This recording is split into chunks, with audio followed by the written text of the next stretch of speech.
I should have trusted my instincts 3 weeks ago when Lindsay started her new fitness routine, but here I am, watching security footage on my laptop at 2:17 a.m., and everything I suspected is playing out in high definition on my screen. 3 weeks ago, it started with small changes. Lindsay had always been health conscious, but suddenly she was obsessed with getting in shape for summer. She joined an exclusive gym across town and started taking long jogs in the afternoon, returning home flushed and energized, immediately heading for the shower. "I'm just so motivated lately," she'd say, toweling her hair dry. "Marcus really pushes me to be my best." Marcus, her married personal trainer who charged premium rates for house calls. Lindsay gushed about his methods, how he understood her body better than any trainer she'd ever worked with. Red flags I should have acted on immediately. But I've been burned before. My first marriage ended when I discovered my ex-wife's affair through confrontation rather than preparation. I learned then that accusations without evidence just give cheaters time to cover their tracks. This time, I decided to be smart about it. The morning I installed the GPS tracker, Lindsay was hunting in the shower. I had 20 minutes while she got ready. The magnetic tracker was smaller than a matchbox and battery operated for 3 months. I attached it inside her rear wheel well, where road dirt would hide it completely. "Have a good workout, honey," I called out as she grabbed her gym bag. "Thanks, babe. Marcus is really going to work me hard today." She kissed my cheek, and I smelled the expensive perfume she'd started wearing to the gym. That afternoon, I watched the tracker's signal on my phone. Instead of going to the gym, Lindsay drove straight to Riverside Park, a secluded area with walking trails. She stayed there for 2 hours. When she came home, she was glowing with that post-workout flush. "Marcus really knows how to get my heart rate up," she said, heading straight for the shower again. The next day, I took a personal day and drove to Riverside Park. I found Lindsay's car, parked beside a silver Honda Civic in the most isolated section. Through binoculars, I watched her meet a tall, athletic man who had to be Marcus. They embraced like lovers, not like a trainer and client. That night, while Lindsay slept beside me, I researched security cameras online. I ordered a comprehensive system: 6 wireless cameras with motion activation, night vision, and cloud storage. I spent the weekend learning to install them myself while Lindsay was at her sister's house. The cameras went in strategic locations: living room, kitchen, our bedroom, her home office, and the front and back entrances. I used my workshop in the basement as a monitoring station, setting up alerts to send footage directly to a secure cloud account Lindsay couldn't access. For 2 weeks, I watched their pattern develop. Marcus would arrive 20 minutes after Lindsay's supposed departure for solo jogs. He'd park 3 blocks away and walk to our house, entering through the back door that Lindsay would leave unlocked. But the footage revealed something worse than just physical betrayal. Yesterday's recording showed them in the living room, post-coital, discussing strategy. "A simple divorce isn't enough," Lindsay said, curled against Marcus's chest on my couch. "He makes good money, but his lawyer would drag it out forever. I need something that gives me leverage." "What are you thinking?" Marcus asked. "If he seemed dangerous, unstable, if there was a domestic violence incident," she trailed off meaningfully. Marcus sat up, interested. "You mean like he hit you?" Lindsay smiled, a cold expression I'd never seen before. "Exactly like that. One call to 911, some visible injuries, and suddenly I'm the victim who deserves everything." Watching that footage, something inside me crystallized. This wasn't about saving my marriage anymore. This was about survival. Lindsay wasn't just planning to leave me, she was planning to destroy my life and potentially send me to prison. I've spent the last week preparing for the inevitable. I've quietly consulted with a criminal defense attorney, backed up all surveillance footage to multiple secure locations, and prepared a go bag in case I need to post bail. Lindsay thinks she's planning the perfect crime. She has no idea she's been confessing to everything on high-definition video for weeks. The footage library has grown to over 60 hours of recorded betrayal, and I've cataloged every second of it. What started as documenting an affair has become something much darker, a comprehensive record of conspiracy and premeditated fraud. I know their schedules better than they do. Marcus arrives every Tuesday and Thursday at 1:15 p.m., parking his Honda exactly 3 blocks away. He walks through the wooded area behind our neighborhood, entering through our back gate at 1:35 p.m. Lindsay unlocks the back door at 1:30 p.m. after texting me about going for a long jog through the park. The GPS data corroborates everything. While I'm at work believing she's exercising, Lindsay's car never leaves our driveway. Marcus's phone shows he's not at the gym during these hours either. His wife Sarah thinks he's with private client. The affair footage is extensive but predictable. They use every room except my home office, leaving evidence everywhere. Wine glasses, rumpled cushions, scattered clothes. Lindsay showers afterward, washing away evidence while I remain at work, clueless. What's devastating is the planning footage. Over 3 weeks, I've recorded 5 conversations where they discuss framing me for domestic violence. Their strategy has evolved from spontaneous idea to detailed plan, with specific steps and timing. In Tuesday's recording, Lindsay practices applying makeup bruises while Marcus coaches her technique. He's skilled at creating realistic injury effects using theatrical makeup from his background in local theater productions. The key, Marcus explains while blending purple and blue makeup on Lindsay's jaw, is layering the colors properly. Fresh bruises have specific color patterns. Lindsay studies herself in the mirror. It looks so real. I almost believe it myself. That's good. You need to believe it when you call 911. Thursday's footage shows them rehearsing the actual call. Lindsay practices her victim voice, working on sounding genuinely terrified. Marcus plays my role, shouting scripted threats so Lindsay can practice responding convincingly. Remember, Marcus coaches, you're performing for cops, neighbors, and eventually a judge if this goes to trial. The most chilling moment comes when Lindsay asks, what if he tries to show them video or something? Marcus dismisses this easily. Who's going to believe him? Violent husband claims he has secret recordings? That makes him look more controlling. Besides, any lawyer will get that thrown out as illegally obtained. They laugh about how the plan plays into domestic violence stereotypes. Controlling husband, vulnerable wife, escalating abuse. Lindsay mentions she's been setting up the narrative for weeks, casually telling friends, I've been stressed and short-tempered. I've been planting seeds, she explains. When this happens, people will say they saw it coming. I've researched Marcus's background too. He's married to Sarah Wellington, a kindergarten teacher at Riverside Elementary. She has no idea about her husband's infidelity or his willingness to help frame innocent people for violent crimes. Through social media, I've learned Sarah and Marcus have been married 8 years. She regularly posts about their perfect marriage and has been struggling with fertility treatments for 3 years. Sarah deserves to know the truth, but strategically, she's going to be crucial when this all comes out. A wife's testimony about her husband's lies will be devastating for their defense. The financial evidence is substantial, too. I've tracked over $3,000, 0 cents in cash withdrawals Lindsay made over 2 months, money corresponding exactly with Marcus's private training sessions. Credit card records show purchases of expensive lingerie and wine I never saw. Most damning is their discussion of what happens after I'm arrested. They've planned how to move in together immediately, using my assets while I'm tied up in legal proceedings. Once he's got a domestic violence charge, no judge will sympathize with him, Lindsay explains. I'll get the house, the savings, everything. The audio quality is perfect. Their faces are clearly visible. The premeditation is undeniable. They've handed me enough evidence to destroy both their lives, and they have no idea they've been confessing to felony charges on camera. Tonight, I'm backing up the final recordings to 3 separate secure cloud accounts. Lindsay has been more aggressive lately, trying to provoke reactions she can use against me. She starts arguments in public, where witnesses might see me as controlling. But I don't react anymore. I document everything and stay calm, knowing her increasing desperation means the plan is accelerating. When the time comes, I'll let the evidence speak for itself.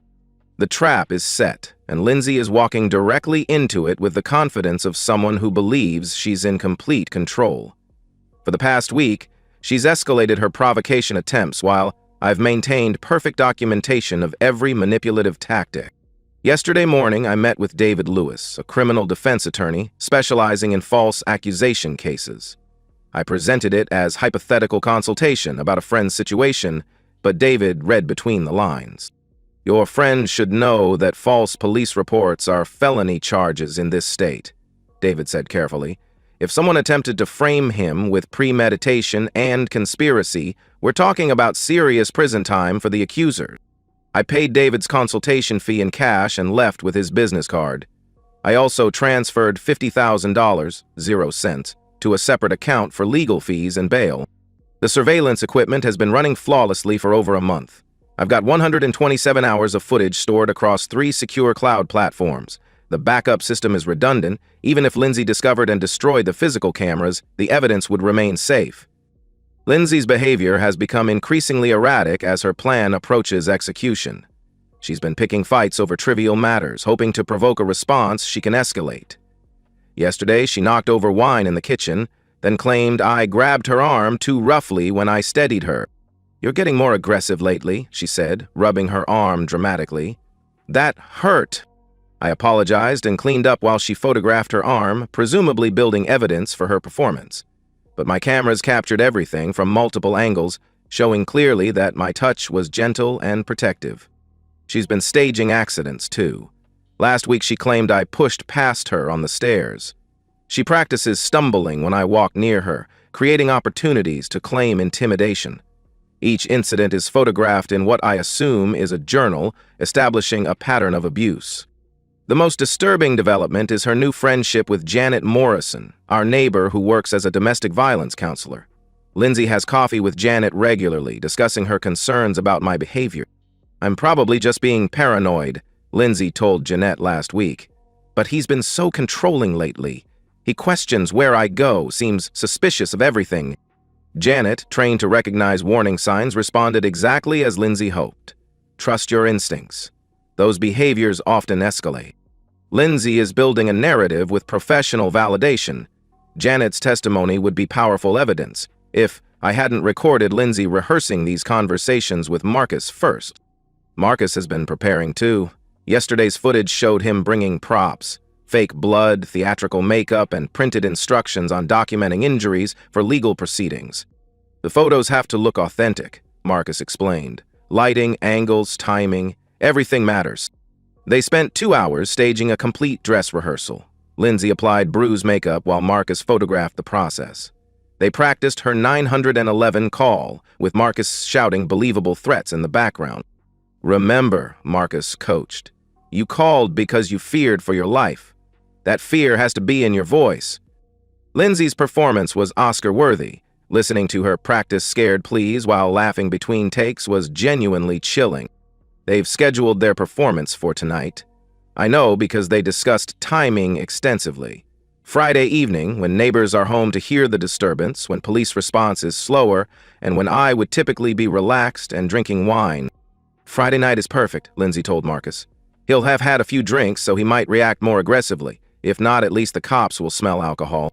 She's been encouraging me to drink all week, but I've been nursing single glasses and dumping most down the sink. I'll be completely sober when her performance begins. Marcus is creating an alibi by telling Sarah he has a late training session with a client who requested Friday evening hours. Sarah posted on Facebook about having a girls' night, alone, while her husband works late. At 6:30 p.m., I received Lindsay's usual text, "Going for a long run. Don't wait up for dinner." But her car never left the driveway, and Marcus appeared on Maple Street, right on schedule. They're upstairs now, making final preparations. Through my bedroom camera, I watch Lindsay applying bruise makeup with professional precision while Marcus reviews their script. She's transformed herself from healthy, uninjured woman to convincing domestic violence victim in under 30 minutes. Lindsay has no idea that every step is being recorded in crystal clear detail. She believes she's about to destroy my life with one phone call. Instead, she's about to hand police officers a complete confession to conspiracy, fraud, and filing false reports. The irony is perfect. The person who made the 911 call will be leaving in handcuffs tonight. The police sirens are getting closer, and Lindsay is making final adjustments to her makeup in our bedroom mirror. Through my hidden cameras, I watch her apply fake blood to her split lip while Marcus coaches her through breathing exercises to maintain her traumatized performance. "Well," Ford sighed. "Remember," Marcus whispers, You're in shock. You're scared. Don't oversell it. Let him see you trying to be brave. Lindsay nods, practicing her victim expression one last time. She's transformed herself into a genuinely convincing abuse victim, complete with bruised cheekbone, split lip, and torn clothing suggesting a violent struggle. The doorbell rings, followed by authoritative knocking. "Police! Open up!" Lindsay takes a shaky breath and heads downstairs while Marcus slips out the back door, timing his exit perfectly. His Honda will be gone before the officers finish taking Lindsay's statement. I meet the police at the front door, Officers Rodriguez and Patterson. They're professional, but clearly expecting to arrest a domestic abuser based on the 911 call they received 20 minutes ago. "Sir, we received a domestic violence report from this address," Officer Rodriguez says, his hand resting on his service weapon. "We need to speak with you and your wife separately." Lindsay appears behind me and her performance is flawless. The bruises look authentic, her hands are shaking, and she's mastered the expression of someone trying to appear strong while barely holding together. "Thank God you're here," she whispers to Officer Patterson, who immediately moves to separate us for interviews. Rodriguez escorts me to the living room while Patterson takes Lindsay to the kitchen. I can hear her giving her statement in a voice perfectly calibrated to sound traumatized but determined. "He's been getting more controlling lately," Lindsay tells Patterson, her voice cracking with practiced emotion. "Tonight he just snapped. We were arguing about dinner and he punched me in the face. I thought he was going to kill me." Rodriguez is studying my demeanor carefully, looking for signs of guilt or aggression. I remain calm, cooperative, and completely unsurprised. "Sir, your wife has serious injuries and claims you assaulted her. What's your response?" "Officer, before you arrest me," I say calmly, "I have something important to show you, a video that explains exactly what happened here tonight." Rodriguez becomes suspicious. "Anything you want to say can be used against you. Are you sure you want to make a statement without an attorney?" "I'm sure, but I need both officers to see this together, with my wife present." Rodriguez calls Patterson over and they exchange glances, clearly communicating their shared assumption that I'm about to make their case easier with a confession. Lindsay looks nervous for the first time. "You don't need to show them anything, just cooperate." "Actually, I think this will help them understand completely," I reply, pulling out my laptop. I open the surveillance footage, starting with today's preparation session. The high-definition video shows Lindsay and Marcus in our bedroom, applying theatrical makeup to create convincing bruises and injuries. Both officers lean forward, studying the screen intently, as Lindsay's face goes pale beneath her fake bruises. "This was recorded 3 hours ago," I explain calmly. "You're watching my wife and her affair partner preparing to frame me for domestic violence." The footage is devastating. Crystal clear video and audio of Lindsay practicing her victim performance while Marcus coaches her technique. Their discussion of timing, their rehearsal of the 911 call, their laughter about how easily they could get rid of me. Officer Patterson looks from the screen to Lindsay with complete shock. "Ma'am, is this you in the video?" Lindsay's performance crumbles instantly. The practiced vulnerability disappears, replaced by anger and desperation. "That video is fake. He must have doctored it somehow. You can't believe him over me. Look at my injuries." But the officers are examining her injuries with entirely different eyes. What looked convincing 10 minutes ago now appears obviously artificial. "Impressive point," the officer. I continue playing footage from previous weeks. Lindsay and Marcus discussing their plan in detail, their practice sessions, their expectation that I'd be arrested and unable to defend myself in divorce proceedings. "Jesus Christ," Officer Rodriguez mutters as Lindsay's recorded voice explains how she could get everything if I had a domestic violence charge. "There's more," I say, opening financial records. GPS data, bank statements, phone records, and over 100 hours of video evidence documenting their affair and conspiracy. Lindsay realizes her situation is hopeless, and her mask completely slips. The traumatized victim act disappears, replaced by the calculating person I've been watching for weeks. "You sick bastard," she snarls. "You've been spying on me, recording private conversations? That's illegal." "Actually," Officer Patterson says, consulting his phone, "recording conversations in your own home is legal in this state, but filing false police reports and conspiracy to commit fraud are felonies." The transformation is complete. 10 minutes ago, Lindsay was a sympathetic domestic violence victim. Now, both officers are looking at her with disgusted recognition that they nearly participated in destroying an innocent man's life. "Ma'am," Officer Rodriguez says formally, "you're under arrest for filing a false police report and providing false information to law enforcement." Lindsay's final manipulation attempt is directed at Officer Patterson, who had been sympathetic moments earlier. "Please, you have to understand. He's been psychologically abusing me for months. I was just trying to protect myself." But Patterson has seen too much evidence. "Ma'am, we have you on video admitting this was premeditated fraud. You have the right to remain silent." As they handcuff Lindsay, she turns to me with pure hatred. "You think you've won? Wait until everyone hears about your secret cameras, your paranoid surveillance. No one will ever trust you again." I remain calm as they read her Miranda rights. "Lindsay, everyone's going to hear the truth, all of it, including Marcus's wife." Her face goes white as she realizes the full scope of what I've documented and who else will be affected. The officers escort Lindsay to their patrol car while I provide copies of the surveillance footage and supporting evidence. Officer Rodriguez shakes his head as he reviews the timeline. "Sir, I have to ask, how did you know to set up cameras?" "I've been married before," I reply.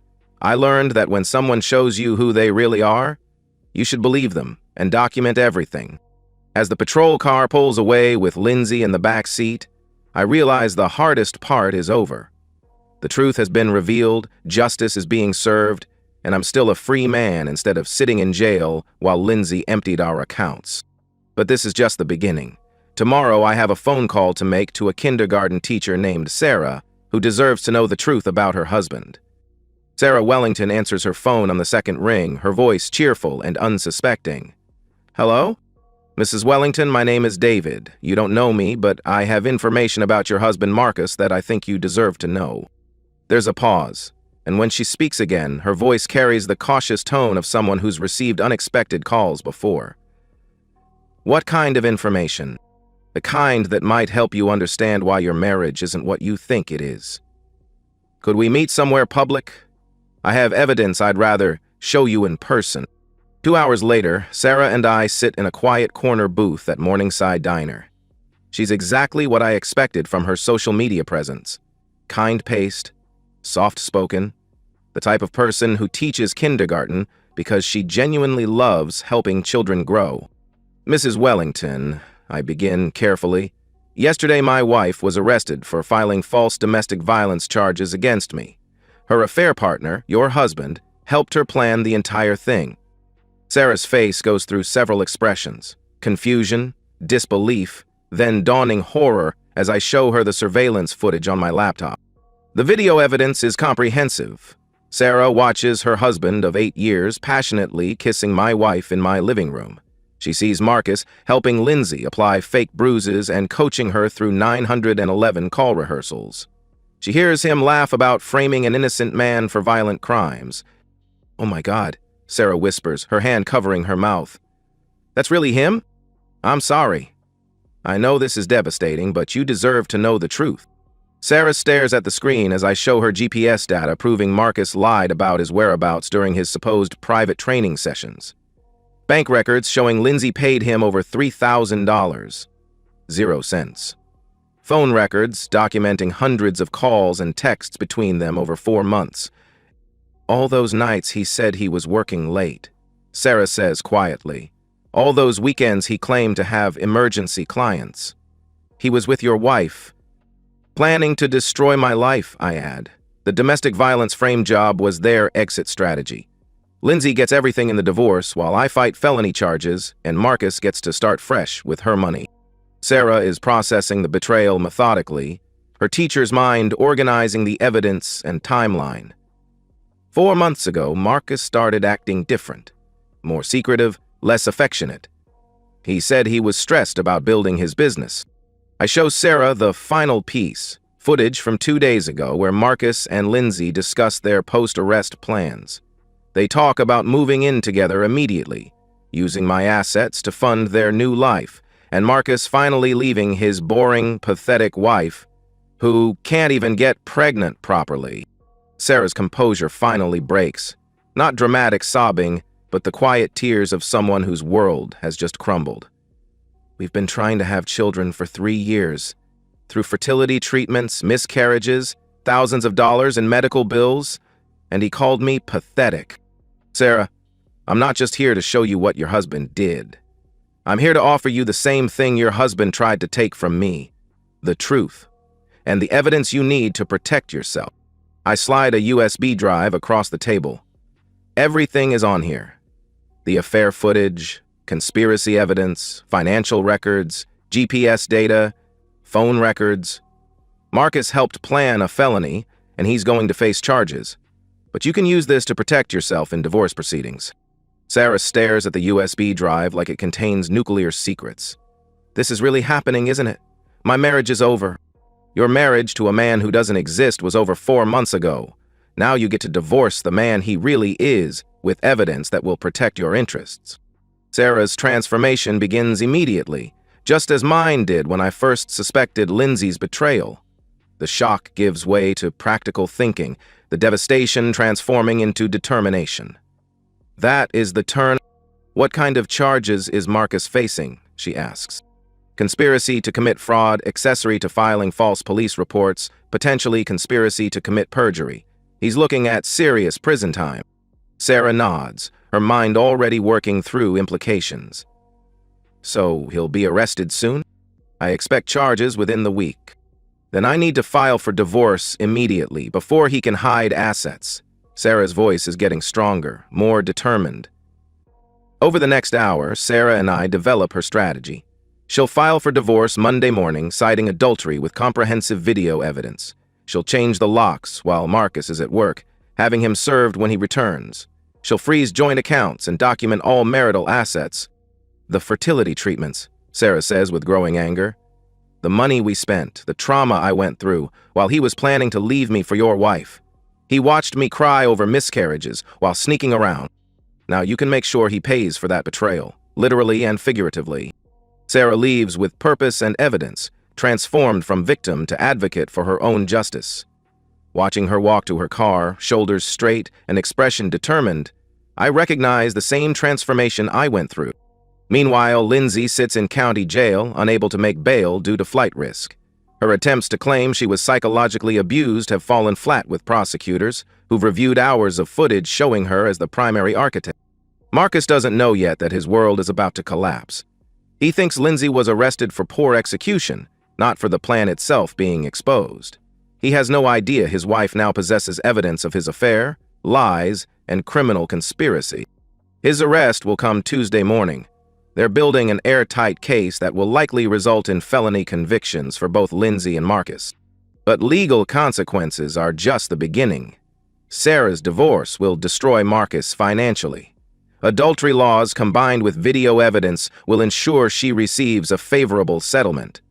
His business will collapse when the scandal becomes public. His reputation will be ruined permanently. Lindsay faces similar total destruction.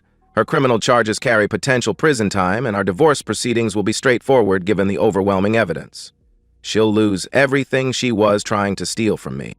That evening, I receive a text from Sarah. Filed for divorce this morning. Changed locks this afternoon. Marcus is served and homeless as of 6 p.m. today. Thank you for giving me the truth. The reckoning is complete. 2 people who thought they were smart enough to destroy innocent lives have discovered that comprehensive evidence and patient preparation beat manipulation and deception every time. 3 months later, I'm sitting in my new home office, watching the sunset through windows that don't hide surveillance cameras. The house is smaller than the one I shared with Lindsay, but it's mine alone, purchased with assets she'll never touch. Lindsay was sentenced to 18 months in county jail for filing false police reports and conspiracy to commit fraud. Her attempts to portray herself as a victim failed when prosecutors presented over 100 hours of video evidence showing her laughing while planning my destruction. She pleaded guilty to avoid a longer sentence. Marcus received 2 years in state prison after prosecutors added identity fraud charges. He had been billing clients for sessions with Lindsay under false business documentation. His criminal record destroyed any chance of working in fitness after release. Sarah proved remarkably strategic once she accepted the truth. She used my surveillance evidence to secure a divorce settlement that left Marcus with nothing. No assets, no business, no home, no reputation. She even received insurance payouts that Marcus had to cash out for legal fees. I spent 3 years trying to build a family with a man who was planning to abandon me, Sarah told me during our final coffee meeting. Now he gets to spend 2 years in prison thinking about what he destroyed. Sarah has thrived post-divorce. She used her settlement to purchase a small house near her school and has started dating a fellow teacher who admires how she handled her situation. She sends me Christmas cards, not because we're close, but because I gave her truth when she needed it most. The experience fundamentally changed how I approach relationships and trust. I still use security cameras, not from paranoia, but from hard-earned wisdom. I maintain comprehensive financial records and documentation habits that once seemed obsessive, but proved life-saving. Dating has been complicated. Some women are put off by what they see as controlling behavior. I've learned to be upfront about my experiences and boundaries. Better to filter out partners who can't understand why I verify rather than simply trust. My current relationship shows promise. Jessica is a forensic accountant who finds my documentation habits reassuring rather than concerning. You're the only man I've dated who understands that trust should be verified, she told me recently. That's not paranoia, that's intelligence. My career has flourished since the divorce. Without the stress of living with someone actively planning my destruction, I've been promoted twice. Colleagues who knew about the false accusations have been supportive, especially after the truth came out in court. The legal costs were substantial. Over $75,000, 0 cents in attorney fees and court costs, but worth every penny. I now maintain separate accounts, document major purchases, and keep detailed records of any relationship conflicts. The cameras saved my life and freedom.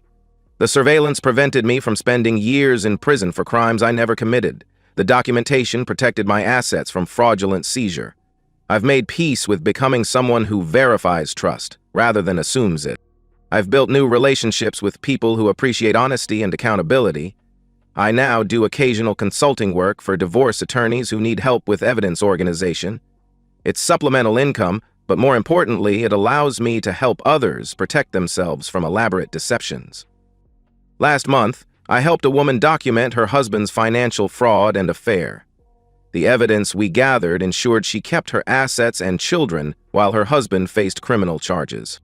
"You saved my family," she told me after her husband's sentencing. The truth always surfaces, but only if someone takes the time and effort to document it properly.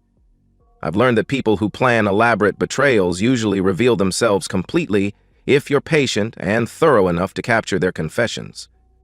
I sleep well now, in a house with cameras I don't need to hide, with accounts no one else can access, with documentation habits that ensure I'll never again be vulnerable to the kind of comprehensive deception Lindsay and Marcus attempted. The most important lesson: when someone shows you who they really are through their actions, believe them immediately and document everything. Trust is earned through consistent behavior over time, not through promises. It's not the life I planned, but it's a life built on honesty, evidence, and the hard-won knowledge that sometimes the only way to survive betrayal is to be smarter and more prepared than the people trying to destroy you. And that's the end of today's story. If you enjoyed it, please give this video a thumbs up and drop a comment below. Your support helps the algorithm push my content further. If you're new to the channel, don't forget to hit that subscribe button. It really helps me keep creating more stories for you. Thanks for watching, and I'll see you in the next one.